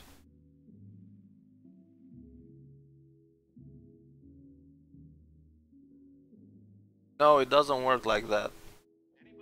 If you try to create a private server, you're gonna have an old patch, and even if you do download private server files, nobody guarantees that those files are original, and so you won't be able to tell if they apply to Cabal Online official, because they might be developers might have changed something in official. So I need to do the testing on official. It doesn't work with the private servers and then moving to official and saying that it's the same. Saya Sucks is now part of the pack. Thank you for the follow, dude. Much appreciated. I know what I have to look in the original, because I have the old damage formula and I have an idea of how to isolate each stat. So if I have the damage, if I have the old damage formula and then I only add 50 penetration, for instance, I can tell that the difference in damage between the old formula and the new formula is caused by that 50 penetration. So it's easy to find out how much one penetration means, which is what I'm looking at right now. So I know I know how to find the formula, I just need some time to spend with an Excel spreadsheet in front of me, and values from mobs, and values from players, and values from my character, and values. And after I have a lot of these values as samples, I can just use them in the formula and see what goes where. So I know how to do it, I just need time to do it. A lot of time.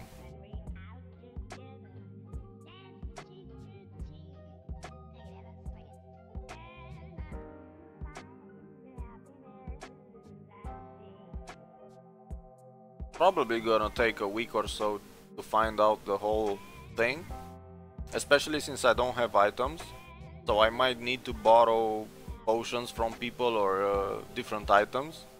Because for instance, if I have right now I have no costume, right? But if I get a 10 penetration costume and I equip it and then I hit, I know that the difference between my previous hit and the current hit is caused by that 10 penetration, right? So it's easy to see where it fits in the damage formula if I know how much I added and I see how much damage that caused.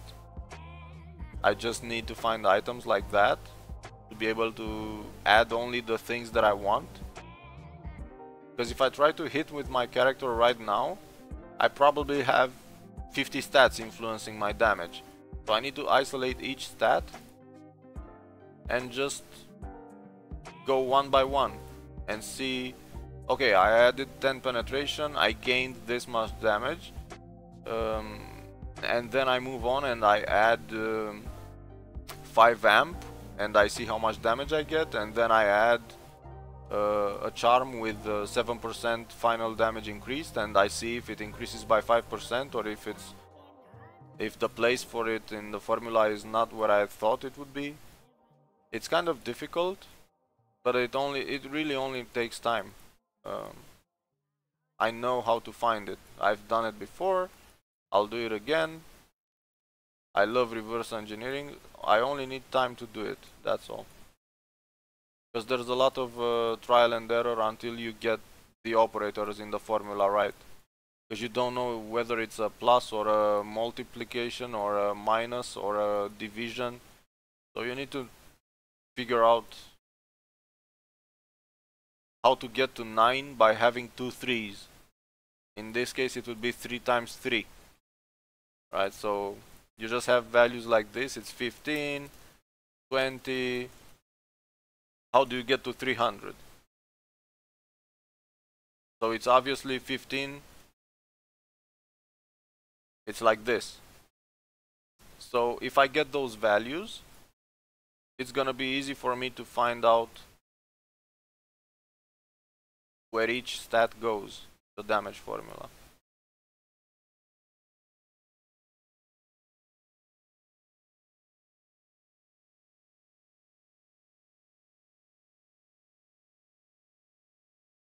Music stopped. Indeed it has.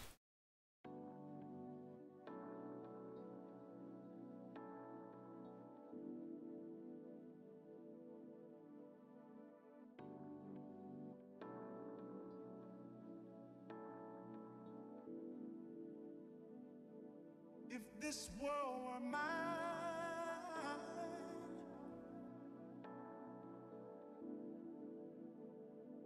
if this world were mine,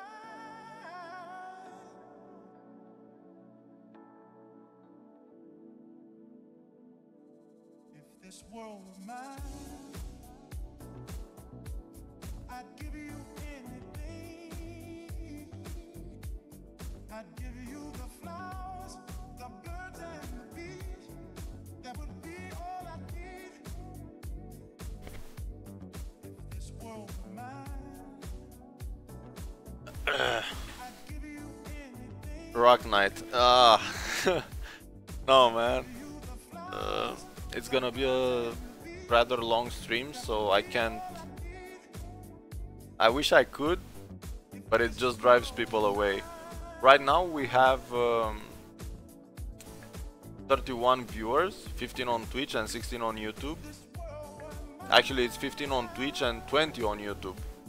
It just doesn't update properly. But there's 35 people watching, and I feel that if I go back to rock, at least half of those will leave. You have to understand that it's a music genre. It's 20. I see it in my chat.